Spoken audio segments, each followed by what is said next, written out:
Good morning, Alan. Thank you for coming to the Agri Forum at Blackpool 2016 this morning. It's a pleasure to have you. As a European young farmer yourself, how do you feel that a British exit from the EU would affect farming within Europe and our relations within the Eurozone, particularly with terms to trading and agricultural policy?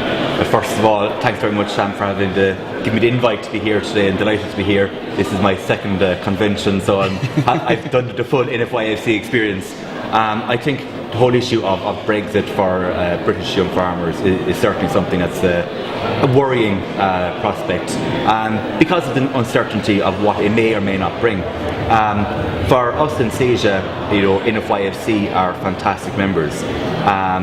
Through our network of working with our 32 member organisations across the EU, NFYFC has the opportunity to actually engage in a positive light with European institutions and actually really fundamentally have a huge impact and have a huge say on European policy. So I would like that for me personally through CEJA, for the British public to actually stay and remain in the EU, because I think there is no alternative on the table at the moment. So for example, if you're voting to leave, what exactly are you voting for? I personally think that we are better together, solidarity, standing together. We have this fantastic trading bloc, and I think for everything that the EU has, and the EU has a lot of faults and failings, the prospects of leaving the EU is so uncertain that I think remaining in the EU and trying to fix the challenges and fix the obstacles that are there is a lot better than trying to fix something from the outside. I think that's a very valid point. And as a farmer yourself, obviously, regardless of what country you're in, we all face similar challenges. Yes. If there was one thing that you feel you could change for agriculture almost overnight, what would that one thing be for the better? If I could do one thing overnight, I would actually do two things, because for young farmers, they both go hand in hand, and that's access to land and credit. Access to land, whether that is to purchase, to rent, to lease, whatever the case may be, it needs to be made at an affordable rate, and it also needs to be made over long term. For example, as a young farmer, if you want to invest in machinery for arable or for cereals, you can't make an investment for 1 or 2 or 3 years.